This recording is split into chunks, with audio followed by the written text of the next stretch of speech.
sois sur nous. Fais-nous du bien. Fais-nous du bien. Au nom de Jésus-Christ, nous voulons te voir. Que tu touches nos vies. Au nom de Jésus-Christ. Que nous avons ainsi prié. Amen. Amen, amen. Bonsoir. Bonsoir, ça va bien? Il fait froid. Il a neigé 2 jours. Nous sommes dans la joie de se retrouver ce soir par la grâce du Seigneur qui nous a fait du bien. Amen. Bonsoir à ceux qui nous suivent en ligne, qui sont connectés sur notre chaîne YouTube Mission Chrétienne Espérance. Bonsoir à vous aussi qui nous suivez à ce net moment. Amen. Avant de continuer notre message de vendredi passé, je tiens entre mes mains 2 affichettes. Celui-ci, c'est l'affiche ou l'affichette qui a le nom de l'église, les programmes standards. Programme de culte. Vendredi de 19h juste à 21h juste. Dimanche de 10h juste à 12h juste. Adresse 178 rue Jean Proux Gatineau avec le code postal et plus d'informations. Il y a un numéro et l'adresse courriel pour nous contacter. J'aimerais qu'après ces cultes, que chacun de nous prenne ne fût-ce que 3. Amen. Que chacun de nous prenne ne fût-ce que 3. Pourquoi? Pour inviter. Que c'est déjà ce dimanche, tu invites ne fût-ce qu'une personne. Et tu auras le devoir aussi pour la semaine. Et le second, c'est pour la conquête. Amen. C12. Dis avec moi C12. Donc, qui commence déjà le mercredi. Nous aurons le docteur Nicolas Choukou Onemba, le prophète Merveille Choukou, le prophète Jonadab, le révérend Israël Kindomba, et bien sûr, et moi-même. Amen. Donc ça, nous commencerons ce mercredi 18 au 29 janvier 2023. De lundi au vendredi, nous serons ici de 19h à 21h. Samedi et dimanche, nous serons ici de 10h à 12h. Amen. Samedi et dimanche, de 10h à 12h. Du lundi au vendredi, de 19h à 21h. Le thème, c'est la terre promise et ses réalités. 178 rue Jean Proux, Hall, Gatineau, Québec, Canada. Ça aussi, après le culte, ne fût-ce que chacun de nous prenne ne fût-ce que 5. Quand vous entrez dans le bus, vous donnez. Si vous sentez que vous devez donner à la personne qui est devant vous, donnez. Toi, donne seulement. Tu ne sais pas comment est-ce que Dieu peut toucher. Amen. Pour ceux qui ne sont pas encore abonnés sur notre chaîne YouTube, nous avons une chaîne YouTube qui s'intitule Mission Chrétienne Espérance. Nous invitons tout le monde qui ne s'est pas encore abonné à s'abonner. Amen. Est-ce que c'est bon le réglage dans le... Ok. Parce que des fois, moi, je fais des mouvements. Donc, nous sommes en train de parler sur notre message qu'on a commencé les vendredis passés.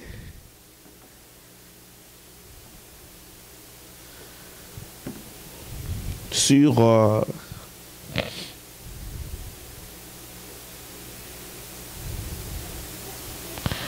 le facteur indispensable pour vivre une bonne saison de la grâce divine. Amen.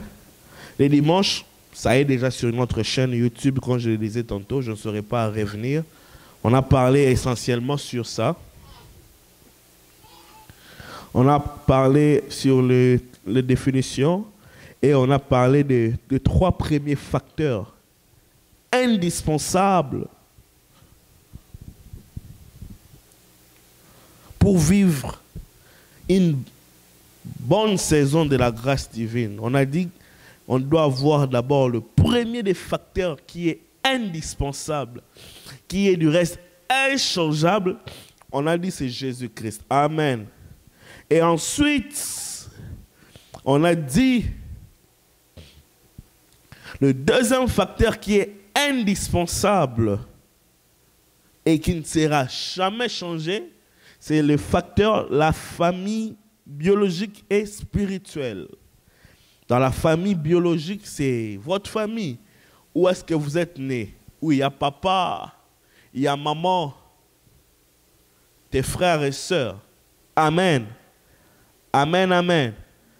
Dans le facteur de la famille biologique, nous tous, nous avons un père et une mère. Même pour les gens qui ne croient pas à cette manière de faire, bizarrement, ils sont nés d'un père et d'une mère. C'est ça même la logique qu'on doit garder. Et de frères, si vous en avez des frères. Quand on parle de frères, ce n'est pas seulement le frère avec qui vous êtes né. Vous avez aussi des frères d'une manière un peu large, générale. Ensuite, on a parlé de la famille spirituelle. Tout ceci est dans le live de YouTube. Je suis juste en train de survoler avant de commencer le point de ce soir, qui je ne sais même pas si j'aurai le temps de finir. Et si je ne finissais pas, je vais revenir sur ça après la conquête. La famille spirituelle, alléluia. On a dit qu'on doit se sentir aimé dans la famille spirituelle. Ton église, la mission chrétienne Espérance est ta famille spirituelle, alléluia. Et vous ici, et ceux qui sont en ligne, c'est votre famille, alléluia. Vous devez vous donner une ligne de conduite. Vous ne devez pas mettre votre famille spirituelle en second plan. C'est votre famille. Sentez-vous à l'aise de venir ici. Parce que ici, on parle de Jésus-Christ qui était crucifié, mort et ressuscité. Et nous sommes en train de prêcher la vérité dans toute sa splendeur. J'aime comment la KDC, ma famille, notre grande famille, c'est la KDC. J'aime comment est-ce que la KDC appelle cet aspect le plein évangile, le plein évangile, l'évangile dans toute sa totalité, qui est tourné vers Christ. Et c'est ta famille. L'église, c'est ta famille. L'église locale, c'est ta famille. Mais l'église corps du Christ aussi, c'est ta famille. Mais l'église locale est l'ensemble des églises corps du Christ que nous sommes, rassemblés pour que nous soyons en harmonie avec Christ. Alléluia. Et nous sommes dans la famille spirituelle. Et nous avons dit, la mission chrétienne Espérance est notre famille spirituelle. Ce n'est pas normal que, par exemple, si ici nous avons culte, mais tu n'es pas là. Si ici on n'a pas culte, on peut comprendre que tu sois occupé à autre chose. Mais tu n'es pas au travail. Tu es à la maison assis du matin au soir. C'est que tu ne t'identifies pas. membre effectif de cette famille spirituelle. L'Église est notre famille spirituelle. Ce n'est pas bon de rester à la maison sans rien faire, à moins que tu travailles, à moins que tu sois occupé, à moins que tu sois occupé à faire quelque chose qui est très primordial. On peut le comprendre, d'ailleurs on doit le comprendre. Une personne qui fait ce TP pour les universitaires, une personne qui travaille pour payer de quoi manger. La Bible dit, vous mangerez par la sueur de front. Et l'Église ne peut pas interdire à quelqu'un de travailler. Mais ce qui est anormal, et c'est ce qui est maintenant à la mode, beaucoup de personnes qui sont même au Canada, ils sont même dans la même ville où se trouve l'église. Puisqu'ils ont Internet à la maison, ils préfèrent de ne pas venir au culte. Non parce qu'ils sont en voyage, non parce qu'ils sont en train de travailler, même parce qu'ils ne veulent pas venir. Je suis désolé, mais c'est que vous ne comptez pas parmi les membres de cette famille. La famille spirituelle est trop importante. Alléluia. Alléluia. C'est même là que tu sauras que ici, par exemple, chez toi, tu sais qu'il manque du lait, il manque du riz, il manque la provision, il manque le savon. C'est comme ça même ici, tu vas voir qu'il manque ci, il manque ça. Et tu prends l'initiative pour arranger parce que tu considères que ceci est ta famille. Alléluia. Nous devons nous sentir en famille ici et appuyer l'œuvre de Dieu qu'il avance, que l'œuvre de Dieu ne tarisse point. Alléluia. Alléluia. Nous devons vraiment prendre en compte que l'Église, la mission chrétienne Espérance, est notre famille spirituelle. Conquête 12 arrive.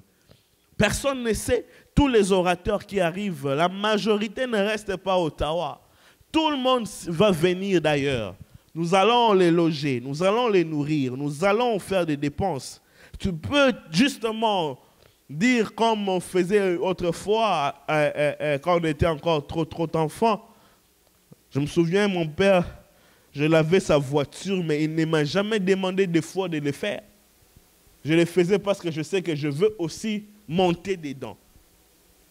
Il faut voir les intérêts de la famille spirituelle. Très important. Alléluia. Parce que la Bible dit dans Psaume 133, verset 1, je vais paraphraser, c'est là que Dieu déverse sa bénédiction.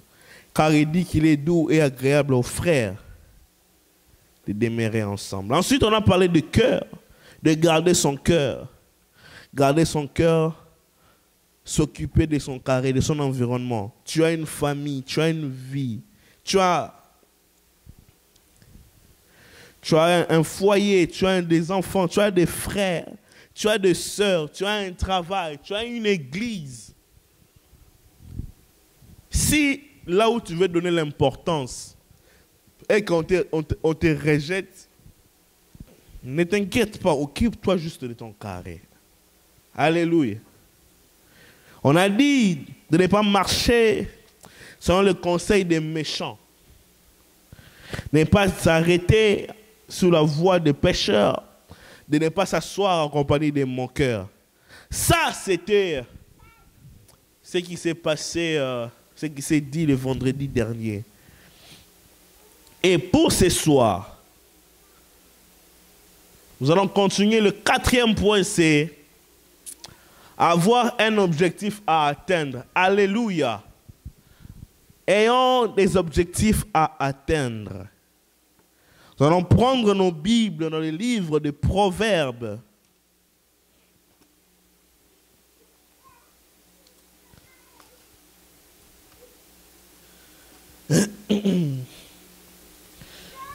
Proverbe 10. verset 4. N'oubliez pas que le point avec lequel nous avons débuté aujourd'hui, le premier point de ce soir, c'est le 4e point sur notre développement. Et c'est avoir un objectif, un but à atteindre. Proverbe 10, verset 4. Celui qui agit d'une main lâche s'appauvrit, mais la main des diligents s'enrichit. Alléluia. Celui qui agit d'une main lâche s'appauvrit, mais la main des diligents s'enrichit. Nous allons prendre Proverbe, attendez. Je vais vérifier dans mes notes si c'est bon, si on peut le lire. Proverbe.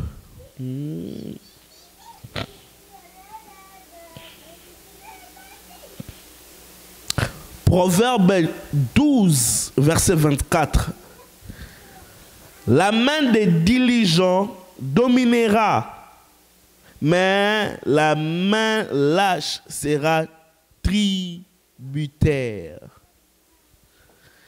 Et Proverbe 13, 4, la Bible dit, l'âme du paresseux a des désirs qu'il ne peut satisfaire, mais l'âme de l'homme diligent sera rassasiée.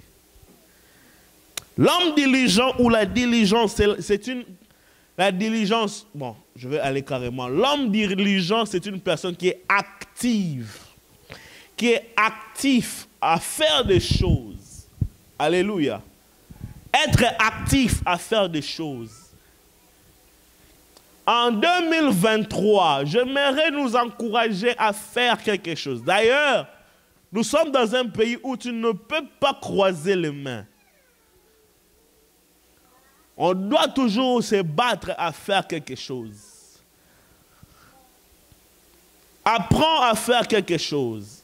Vous savez,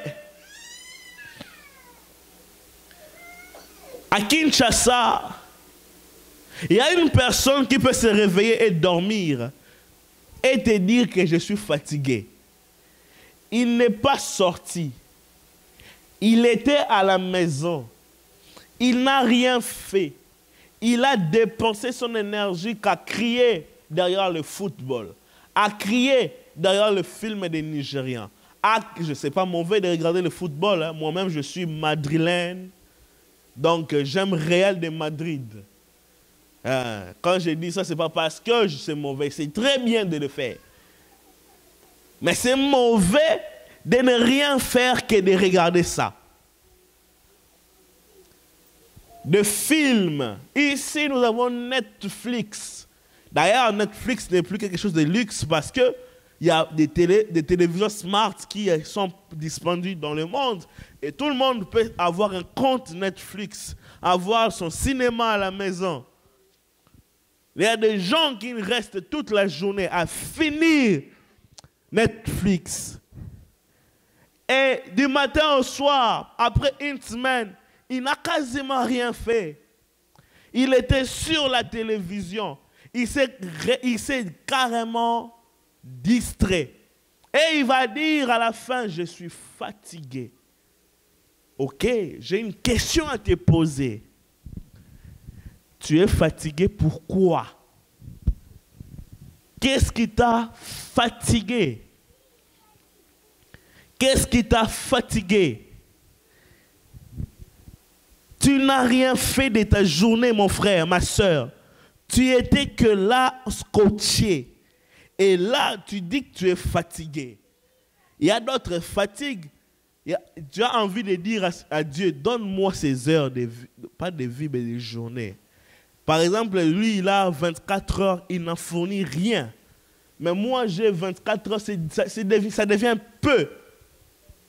Ça devient peu. Parce qu'on doit bosser, on doit travailler. On a demandé à l'homme le plus riche du monde actuellement, bon, je ne sais pas c'est qui, Mais il y a 2 ans passés, c'est le propriétaire des véhicules Tesla. Il dort presque pas. Et l'homme le plus riche de l'Afrique, le gars Aliko Dangote, je dois bien citer son nom, parce qu'on ne sait jamais, il peut faire un virement pour l'église, s'il entend ça quelque part.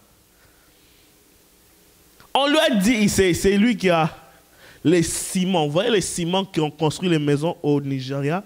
C'est lui qui fait les ciments. Il est dans le pétrole. Il est dans beaucoup d'activités. On lui a posé la question, tu dors combien de fois par jour? Il dit, je dors que 3 heures ou 4 heures. Il dort presque pas. Il bosse. Et la main de ceux qui bossent a toujours ce qu'il veut. Je bénis, nous sommes bénis, nous, dans cette église. Je sais que nous faisons de notre mieux de travailler. Écoutez, étudier, c'est un travail. Ce n'est pas facile. Mémoriser, lire. Maîtriser des formules, maîtriser des codages, maîtriser des articles, maîtriser tout cela. Ensuite, aller à l'examen et répondre pour avoir de bonnes notes, c'est un travail. Que Dieu bénisse tous les bosseurs, tous celui qui travaille pour l'avancement de sa vie, pour l'avancement de sa famille, pour l'avancement de sa communauté, pour l'avancement de l'Église. Que Dieu bénisse toutes ces personnes. Et nous sommes bénis ici à l'Église parce que nous sommes de bosseurs. Je connais une sœur qui bosse. Et même, elle bosse trop. Elle sait. Je me dis, bon, je vais citer le nom. Déborah, excuse-moi, je vais citer ton nom. Elle sait tout faire. Elle sait coudre. Elle sait faire des gaufres. Elle sait préparer. Elle sait conduire. Elle sait tresser. Mais il y a des garçons. Il est arrivé jusqu'à un certain âge. Il ne sait même pas démarrer les véhicules. Il y a notre sœur Pacifique. Je suis déjà en train de voir, elle sait coudre, elle sait chanter, non, pas coudre, non, tresser. De toute façon, c'est coudre les cheveux, non. Elle sait tresser, elle sait chanter. Elle veut faire une maîtrise en droit. Ce genre de femme, quand elle rencontre un homme, mais je vous dis que l'homme aura des problèmes. Parce qu'elle va lui dire des articles et des articles pour lui envoyer travailler. Je bénis. Je vis notre frère Uriel. Il sait presque tout faire. Il connaît maîtriser l'informatique, les caméras. Et vous voyez, ce sont des genres de personnes. Moi-même, je ne me cite pas. Moi, j'apprends. Moi-même, je ne peux rien savoir. Si jamais j'observe, c'est fini, je sais. Je commence à travailler. C'est ce qu'on veut. Je ne parle même pas de mon père. Il y a une personne dans la vie qui me... Il n'y a pas une personne. Il y a 3 personnes sur la terre qui me défient. Ah non. Si dans la vie, un jour, j'aurais même ne fût-ce qu'une maîtrise, ou non, pas une maîtrise, mais une thèse de doctorat. C'est à cause de ces 3 personnes. Le premier, c'est mon père. Je ne sais même plus, il a 2 ou 3 doctorats. Et il voulait faire un 4e. Et pour en faire quoi? Tu en as beaucoup déjà, mais il veut encore apprendre. Il veut encore apprendre. Il y a des moments, quand tu parles à côté de lui, il fait attention aux articles. Lui, il peut te corriger à tout moment. Parce qu'il a maîtrisé cela. Apprendre. La deuxième personne qui me challenge, c'est le docteur Daniel Kawata. Ce papa-là, il a plus de 6 thèses de doctorat. Je ne sais pas qu'est-ce qu'il va en faire. Mais quand tu l'entends prêcher, il a la thèse en sciences sociales, en politique, en théologie. Il en a presque dans tous les domaines. Et la troisième personne qui me challenge, c'est le docteur Atom Mbouma. Regarde, ce gars-là, il est intelligent. Il sait prêcher, il sait chanter, il sait conduire. Il a, je pense, 3 licences. Il a, je pense, 3 ou 4 maîtrises. Il a eu son doctorat et il veut faire le second. Quand je vois tous ces mondes, je me dis, mais non, je ne cite que eux. Je ne veux pas citer les noms bizarres que personne ne connaît. J'ai dit, mais non, je ne peux pas me limiter. Même si c'est compliqué, je veux toujours avancer. Parce qu'il y a des gens qui me déterminent à apprendre. Bien-aimés, nous sommes bons, c'est nous ici qui apprenons. Parce qu'un jour, cela apportera un fruit. Et c'est très important d'apprendre. Et en 2023, j'aimerais encourager une personne à apprendre et à bosser dur. À apprendre et à bosser dur. C'est très important d'apprendre et de bosser. Si tu ne sais pas, si tu veux quelque chose, mais tu n'arrives pas à le faire, apprends. Et quand tu apprendras, tu le feras. Et tu n'es pas obligé de faire qu'un seul domaine. Tu peux faire 2, 3, 4 domaines différents. Apprends. Christ a en train de donner l'histoire des talents. Il a dit, un maître voulait partir, mais il appela 3 de ses serviteurs. Il leur remis des talents. À l'un, il remit 5 talents. À l'autre, il remit 2 et à l'autre, il remit 3. Regardez bien, ceux qui ont beaucoup pris, ont beaucoup fait. Mais ceux qui n'avaient qu'un seul talent à faire, n'ont rien fait de cela. Tu sais pourquoi les gens n'avancent pas? Parce qu'ils pensent que ce qu'il a, ça lui suffit. Or, tu peux travailler et faire des affaires. Tu peux travailler et construire des maisons et les vendre.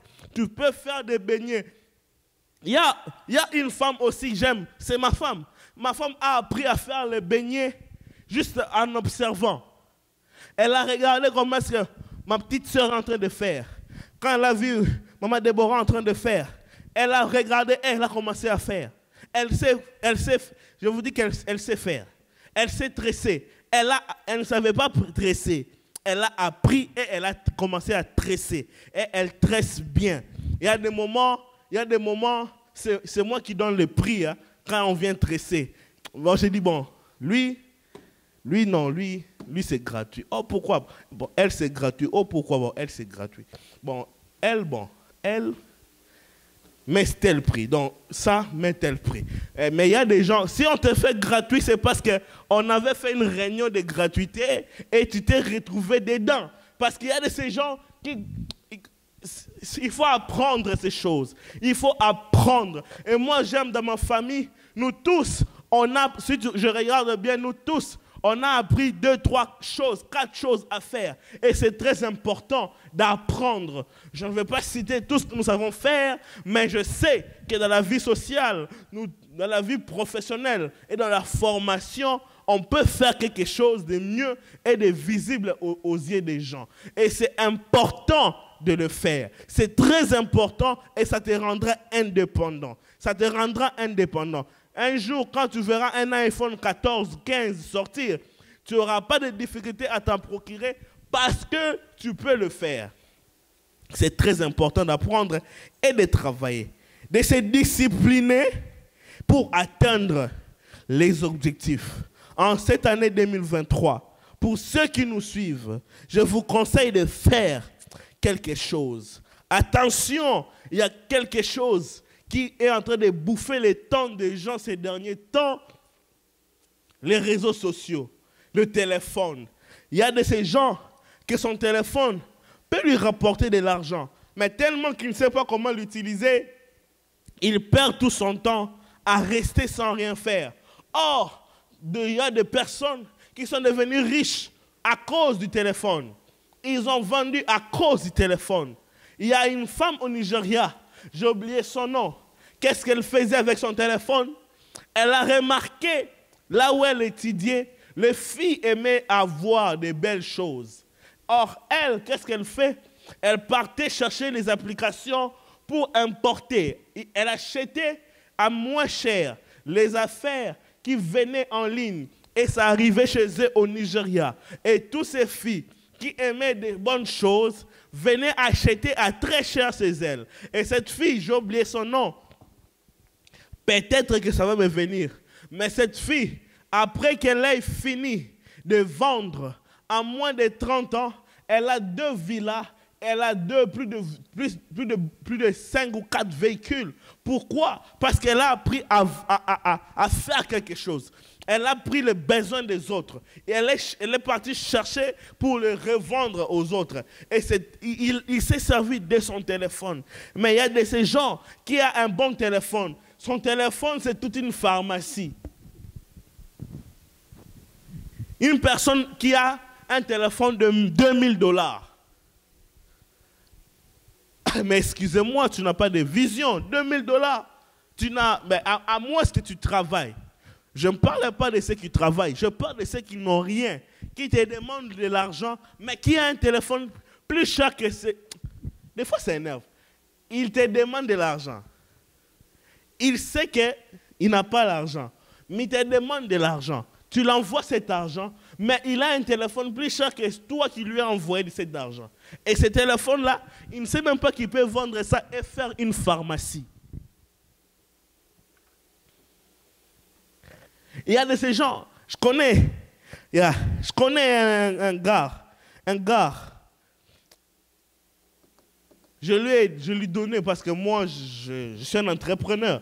Je lui ai donné des conseils, je lui ai aidé à faire quelque chose, à monter une entreprise. Le gars m'a dit clairement, je ne saurais pas. Mais je lui ai dit, tu vois ça, tu peux l'orienter dans ça et tu auras l'argent. Ça, par exemple, quand tu parles comme ça, ok, tu parles très bien, tu demandes très bien. Donc tu as l'art de convaincre. Ok, c'est facile. Va au grand marché. Achète les habits. Prends ces habits, commence à vendre. Convainc avec tes paroles. Je ne saurais pas. Comme voyez-moi. Vraiment. Donner. Et voilà ce genre de personnes. Le téléphone peut rapporter beaucoup d'argent. L'Internet n'est pas seulement pour Facebook. L'Internet n'est pas seulement pour regarder YouTube. Il y a tout, alors tout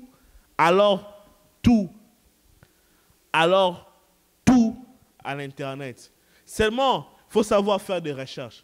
Si tu cherches des choses futiles, tu auras des réponses de futilité et ensuite tu ne seras pas épanoui dans tes demandes.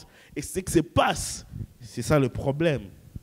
Faire des bonnes demandes sur Internet pour des recherches. Un jour, j'étais avec mon père. On était en train de rouler. Et il m'a dit, regarde cet homme ou cette personne. Regarde cette personne qui est malade. C'est sa faute. Moi, je dis, oh, il faut avoir pitié des gens. Une personne qui est malade, comment encore c'est sa faute? Et il m'a dit, mais c'est sa faute. Parce que la personne n'a pas étudié. Il m'a dit ceci.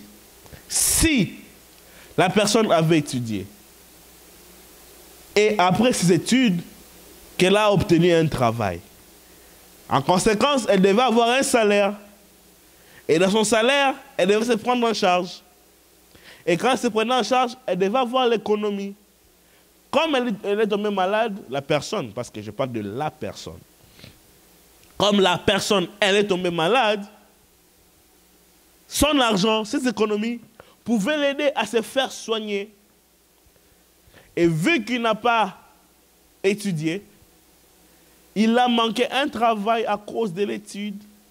Il ne peut pas se prendre en charge parce qu'il ne peut pas être accepté. Il n'arrive pas à faire de commerce parce qu'il ne sait pas comment économiser et compter. Maintenant, là, elle est malade, elle devient la charge. Et il dit, c'est parce qu'il n'a pas étudié. La base de tout, ça commence là. Et là, j'ai dit, moi, je n'ai pas vu ça comme ça. Or, une personne qui avait étudié pouvait facilement se prendre en charge. Alléluia. Je suis choqué, je serai choqué, parce que cette partie, qu'on encourage les gens d'y travailler, qu'on encourage les gens d'aller chercher, que les gens ne restent pas sédentaires, cette partie, malheureusement, elle ne sera pas partagée. On va prendre que des scandales pour partager. On prendra que là où les gens ont mal fait pour partager. Et ces impolis qui aiment critiquer les hommes de Dieu diront que vos prédicateurs vous endorment. Vos prédicateurs ne vous prêchent pas à travailler, à investir. Vos prédicateurs ne vous demandent pas d'être entrepreneur. Mais là, comme moi je le fais, ces gens-là qui aiment critiquer les prédicateurs ne le feront pas. Ils entendront quelque chose de mauvais juste pour critiquer. Des personnes impolies. Que Dieu ait pitié de ce genre de personnes. Cinquièmement, en ce début d'année, pour vivre dans la saison de la grâce, nous devons demeurer dans la parole de Dieu. Alléluia. La Bible dit dans Josué 1, verset 8.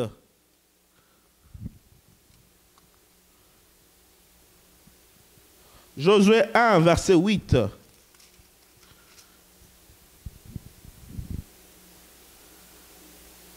Que ce livre de la loi ne s'éloigne point de ta bouche.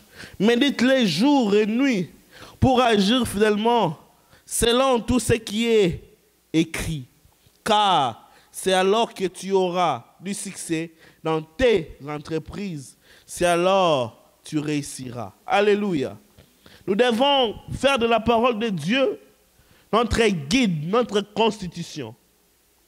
La Bible est pour nous ce que la Constitution est pour une nation. La Bible est pour nous ce que la loi est pour les juristes. La Bible est pour nous ce que le code de la route est pour le conducteur. Nous devons lire la Bible, nous devons aimer la Bible, nous devons lire la Bible jusqu'à ce que la Bible nous parle. Nous devons aimer la parole de Dieu. Ici, dans ces livres, il y a l'architecture. Dans ces livres, il y a les promesses. Dans ces livres, il y a l'entrepreneuriat. Dans ces livres, il y a la loi. Dans ces livres, il y a comment vivre en paix avec tout le monde. Dans ces livres, il y a tout. Nous devons lire, aimer la parole de Dieu. Par exemple, pour l'année, vous savez savoir, si vous ne savez pas, je vous donne l'information, une information de cours biblique qui mérite normalement un frais de Minerval. Non, ce n'est pas la peine, mais je vous les donne quand même gratuitement. Vous devez savoir que dans la Bible, il est écrit 365 fois, ne crains rien. Or, une année a 365 jours. En d'autres termes, il est écrit par jour, ne crains rien dans la Bible.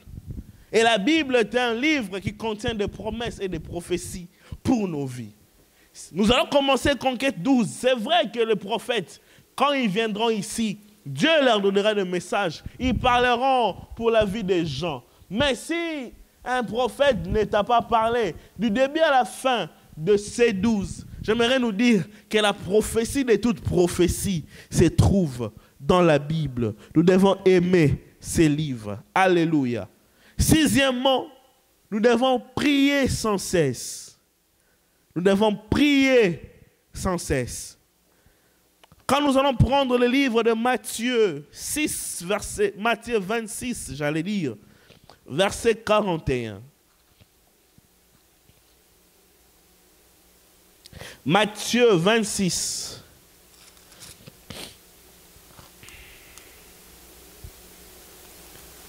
« 41. La Bible dit ceci.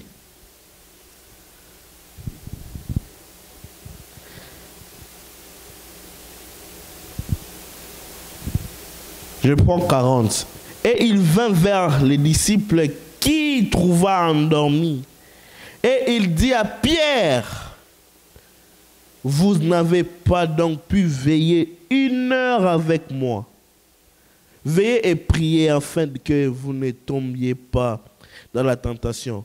L'esprit est bien disposé, mais la chair est faible. Et 1 Thessaloniciens 5, verset 17, la Bible dit priez sans cesse. On doit prier sans cesse. Un chrétien normal doit prier ne fût-ce qu'1 heure par jour. Ne fût-ce que le minimum 1 heure par jour. Priez sans cesse.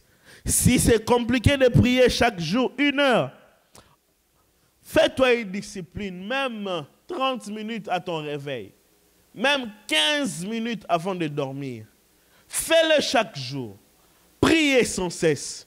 C'est alors, la Bible dit, l'esprit est disposé, mais la chair est faible. C'est pourquoi vous voyez, il y a beaucoup de scandales. S'il y avait beaucoup de scandales en 2022, c'est parce que beaucoup des hommes de Dieu qui sont tombés en scandale n'étaient pas en prière.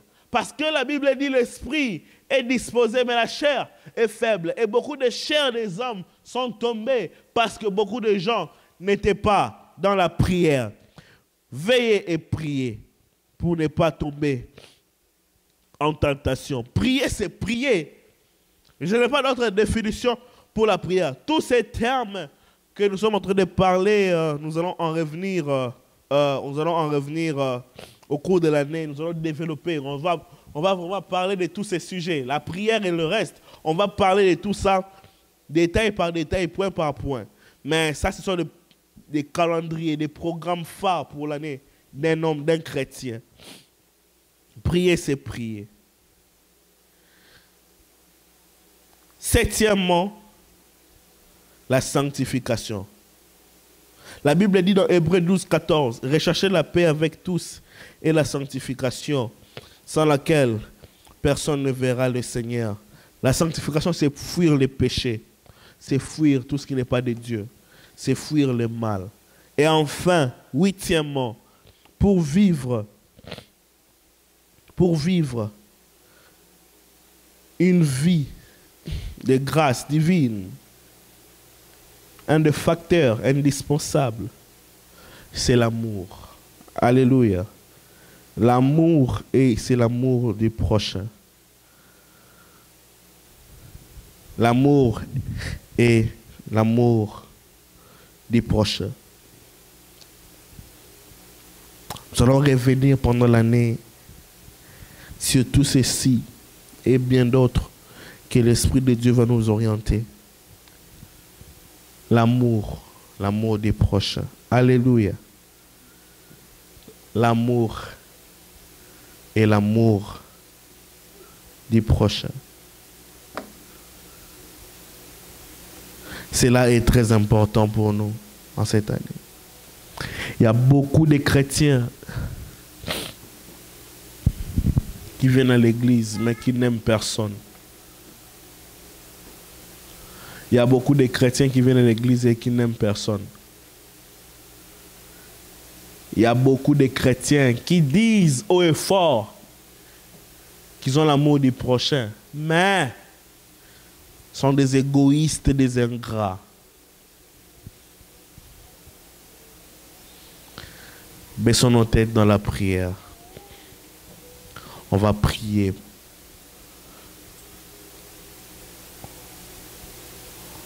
Seigneur Dieu,